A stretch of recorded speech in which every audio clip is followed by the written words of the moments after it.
Het is woensdag 24 september, de dag dat 13.000 squalben weer onderdoor komen van de postzegels. Kinderpostzegels is een vechtmarkt. Een door-to-door guerrilla die maar op één manier te voeren is. Focus op je target en play cute. Het is ook de dag dat Piet Paulusma een hele korte winter verzaait.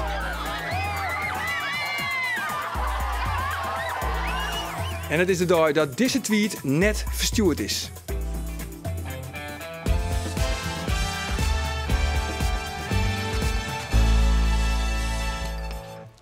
Goeien en welkom bij Bient. Vuurwerk joert in de Kamer met de algemene schorings. En Evert Fokkema, directeur van Leppenheim, leidt de vinger op het zere plak in de Soenswarg. En we zorgen in dit programma vooruit naar de Frieske Twastriet.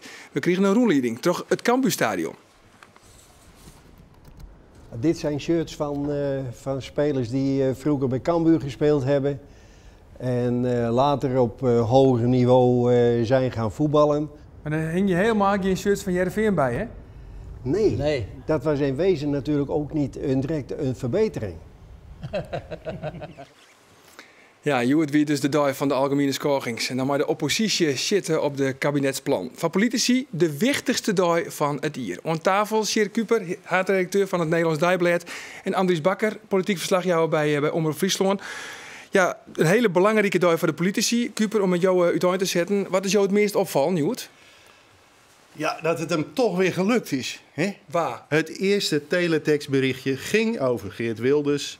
En iets waarvan ik me gewoon niet kan voorstellen dat ze zo pervers zijn dat ze dat instuderen. En toch gebeurt het. Een confrontatie tussen Wilders en D66. En het gaat nergens over, maar hij staat weer bovenaan 101. Want hij zei het je in Pechtold, een miserig mannetje. Een miserig hypocriet mannetje. Nou ja, dat zijn teksten waarvan ik me niet kan voorstellen dat je die ingestudeerd hebt. Maar die op zo'n moment kennelijk wel van pas komen en hem direct positioneren zoals hij wil. En het erge is, die twee mannen die zeggen achteraf tegen elkaar, wat hebben we elkaar weer mooi geprofileerd. Hè? Deze Pechtold als van, ik ben de man die Wilders aanpakt. En Wilders die in Pechtold zeg maar het tegenbeeld ziet van de kiezers die hij zelf wil trekken. En daar dus dankbaar gebruik van maakt. En volstrekt over alle grenzen heen gaat. Ja. En nou hebben wij het er weer over. Precies. Niet over de inhoud, maar over een aanvaringje. Want het scoort, hè? Dat soort uitspraken, dat scoort vanzelfs. Voor mensen die misschien net weten wat de algemene schorings krijgt binnen, laten we even zien wat het dan precies is. De algemene schorings is het spannendste en belangrijkste debat van het jaar. De Tweede Kamer bespreekt het plan die het kabinet verleden week op Prinsjesdag presenteert ha. Alle ministers, staatssecretarissen en Tweede Kamerleden zijn erbij. Binnen 2 lange dagen met politiek vuurwerk. Bied uw ontslag aan. Stap op. Ga naar huis. U heeft Nederland naar de rand van de afgrond gebracht.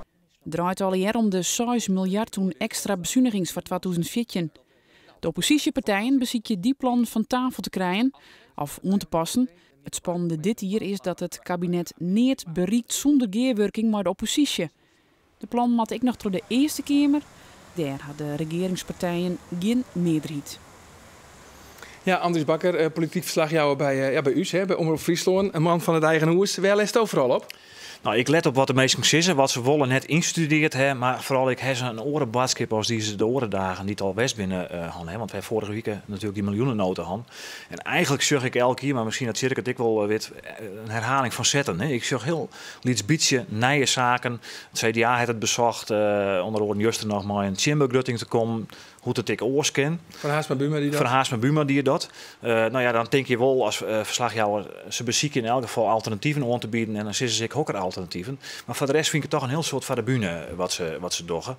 En je zegt nou ik wel een beetje een spulsje van dat de coalitiepartijen, Zijlstra en Samson, die herhalen wat ze graag willen. Hoewel ik wel vind dat Samson een beetje in een spagaat zit. Hè. Aan de ene kant moet hij het kabinet verdedigen. Aan de andere kant wil hij die PvdA lastige positie zelfs. Ik net helemaal voort spelen. Liekers maar de WW. Moet je die wel verkwartje of net? Hij zei het nou van net. Wil het kabinet het wel. En de oppositie die strijdt het in. Maar echt bij elkaar zag ik ze net echt komen. Nee. En dat hield ik dit hier, vind ik. Ja, Kuper. Want is er nog wat zo in Friesland? Nou, nee, ik zou haar zeggen... Je er even een boet voor zitten. Ja, nee, dat was pijnlijk. Het ging jou niet over Friesland waar het over Friesland had kunnen gaan. En dan spreek ik mijn oude... Kijk, de kijker weet dat misschien niet. Ik ben ooit vroeger woordvoerder geweest van de ChristenUnie, dus van Arie Slob. En wat mij opviel, hij was de enige die heel nadrukkelijk al zaken probeerde te doen. Hij sprak Samson op een gegeven moment aan van ja, er ligt een motie van Albert de Vries van de PvdA... waarin uitgesproken wordt dat de rijksdiensten in het noorden niet te veel schade mogen oplopen qua werkgelegenheid. En er worden Friesland en Drenthe genoemd. Maar vervolgens, toen hij die motie probeerde onder de neus te duwen van Samson... van staat u daar nog achter, noemde hij alleen Assen. Hè, waar de kazerne met sluiting wordt bedreigd. Hij hier net hoe de vleerbasis hier in Ljouwert. Neermaten, ja, vanzelfs. Ja. Dus zit er een strategie achter misschien? Want je vleerbasis dit een beetje synoniem met die ESF. Nou, dat is het gevoelige natuurlijk. Voor een kazerne in Assen opkomen... is misschien wel charmanter dan meteen voor een luchtmachtbasis... waar een omstreden vliegtuig misschien op den duur gepositioneerd wordt. Ja. Maar goed, dat was een moment dat het wel heel concreet ging over van... wat zijn de gevolgen nou van het rijksbeleid voor de regio? En bent u bereid om daar ook vast te houden aan afspraken die de PvdA in het verleden heeft gedaan? Van ja, werkgelegenheid in het noorden mag niet bedreigd worden door het Rijk. Ja, we hadden trouwens, ik wist het eigenlijk net, maar we hebben Treije Friesen, ben je het echt onder het woordkaam. Want Halbe Zielstra, fractievoorzitter van de VVD, die komt uit Jesterwoorde. We hebben Siebrand van Haasma Buma van het CDA, die komt oorspronkelijk uit Snits. En Diederik Samson. Warkum, toch? Warkum? Ja, ik dacht Snits. Nou, daar heeft hij een Heidbarg master geweest. Ja, dat dacht ik. Maar van mij komt er van Snits. Ja, oké. Nou ja, en Diederik Samson, en dat vernuwen mij nog het meest, die komt gewoon uit Ljouwert. Maar goed, zo direct van Cambuur wezen, vreeg ik mij dan nog. Maar goed, dat jouwt helemaal net. Maar laten we even zien, hoe zij het eigenlijk dienen.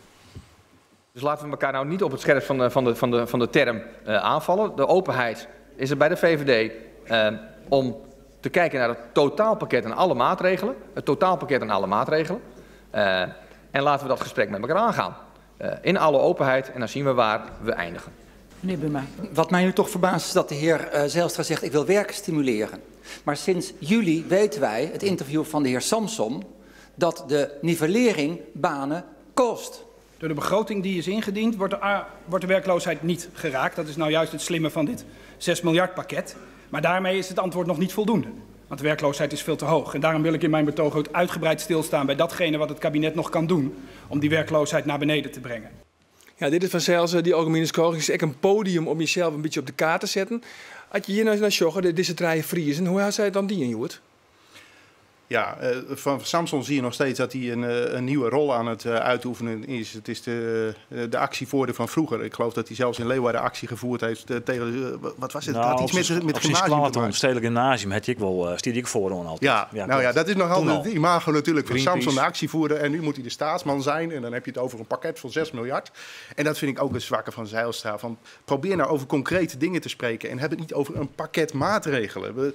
Dan haken de mensen echt af. En dan blijft inderdaad als enige vuurwerk blijft over een hele persoonlijke confrontatie. Maar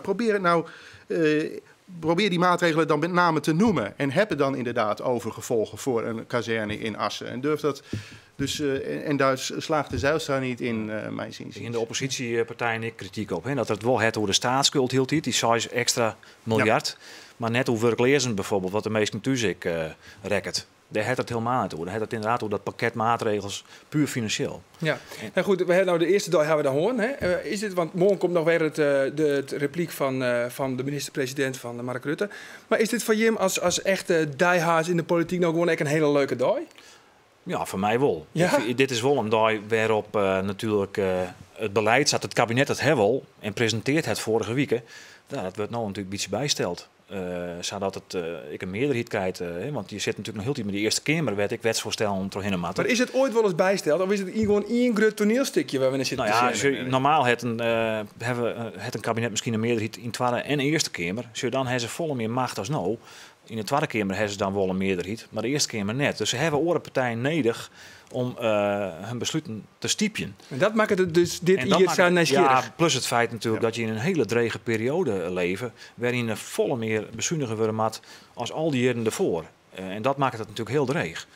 En ik ben heel benieuwd hoe dat morgen toch Rutte oppakt wordt. Sowieso vind ik de coalitiepartijen, de rol van die fractievoorzitters wel heel boeiend. En in dat opzicht zeg ik dat best. Vroeger een beetje de woordvoerder West van Slop, toen hij nog coalitiepartij was en fractievoorzitter ervan. Van de ChristenUnie? Van de ChristenUnie toen, 2000 nou.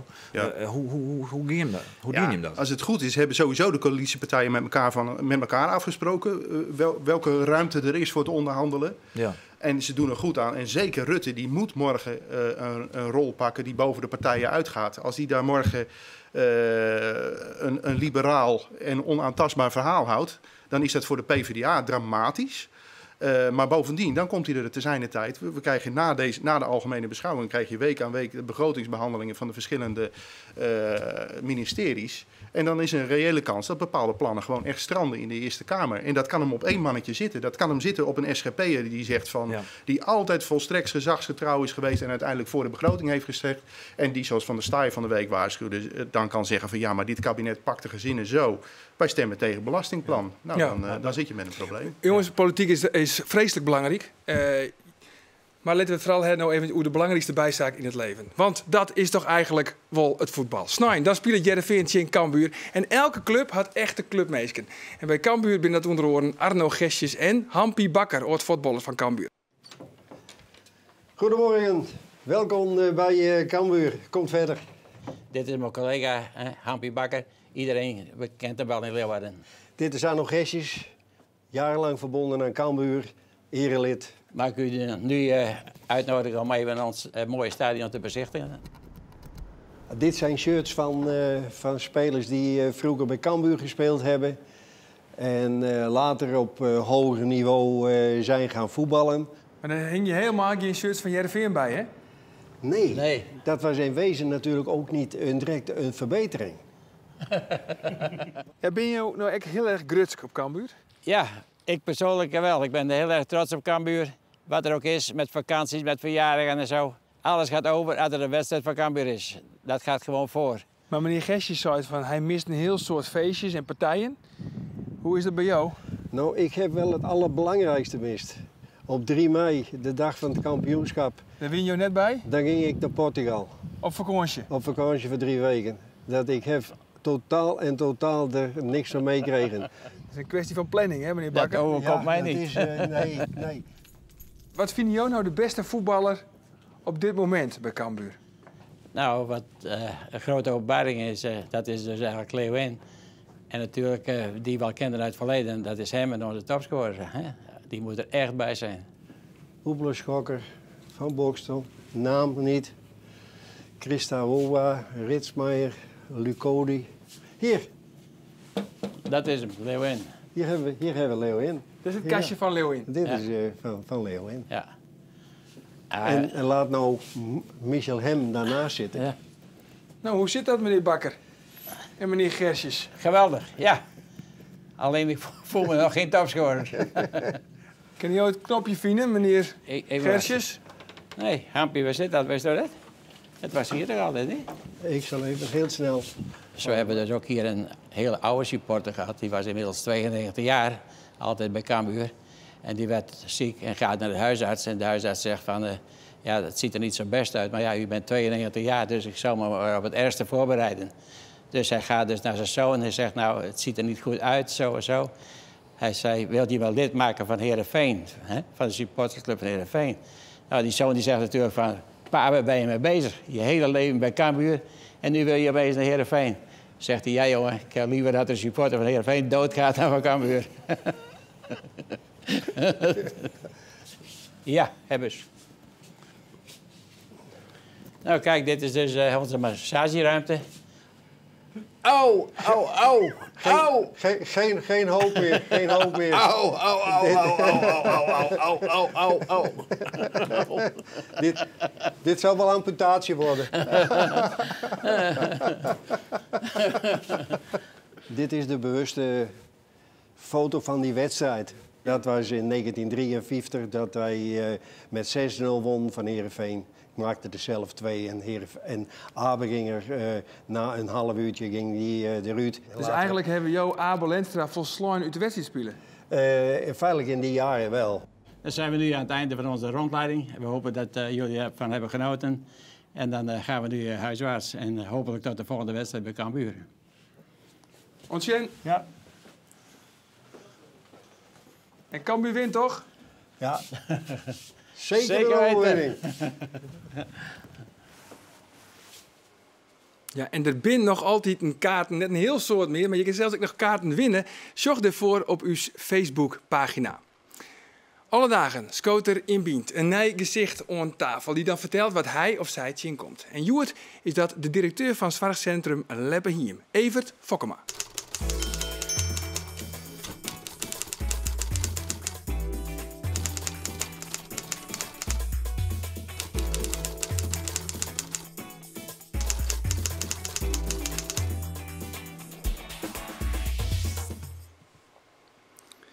Ja, Fokkema, welkom hier in de studio van Bient. En we hebben van tevoren al praat, we zullen elkaar toetweeren, hè? Ja, graag. Dat de praat krijgt even wat makkelijker. Nou, de algemene scorings, die winnen dus Joert. En dat wisten we eigenlijk al. In totaal moeten we 6 miljard euro bezuinigen. En ik de zorg, zal daar grif net ontkomen. Wat wie nou, want jij bent directeur van Leppenhiem, zorgcentrum in Akkerum. Wat wie nou het praat van de dag? Is er überhaupt hoe praat? Hoe de algemene scorings? Zal ik eerlijk zijn, hebben we het er net gewoon. Nee? Nee, de politiek is van mijn gevoel een abstractie die net zo vol meer te krijgen heeft, maar wat er daadwerkelijk in de Mierskip gebeurt. Maar ben je wel benauwd misschien dat je, maak je zwargen? Hoe de zoen zwarg?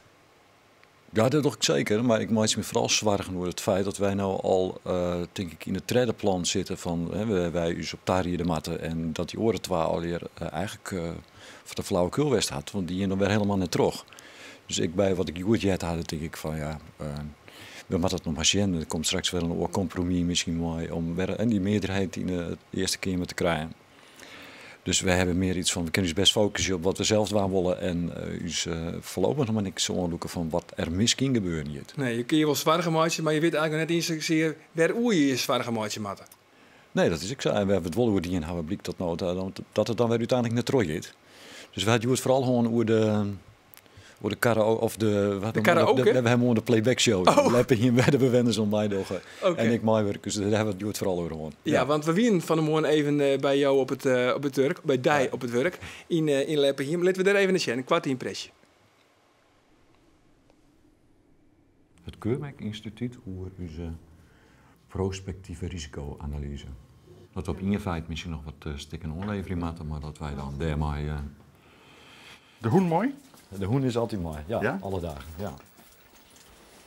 Het is leuk voor de bewoners, maar leuk voor de hoen. Ja.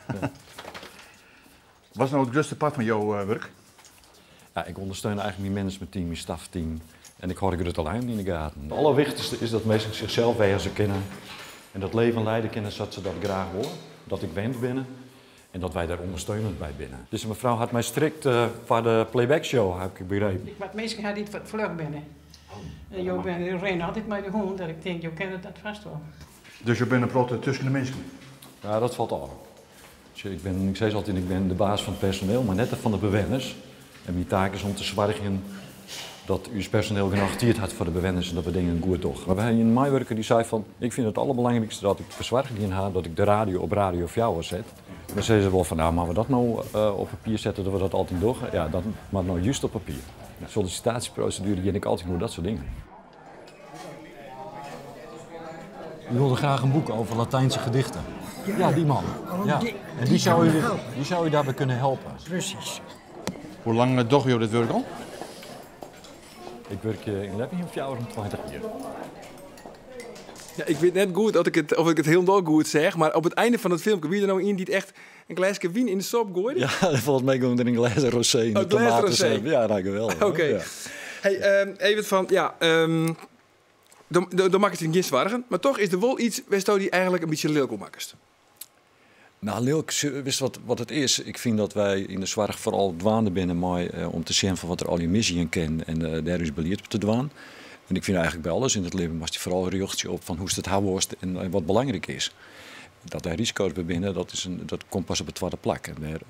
Maar ik wil zwaar genoeg, want daar heeft het steeds meer.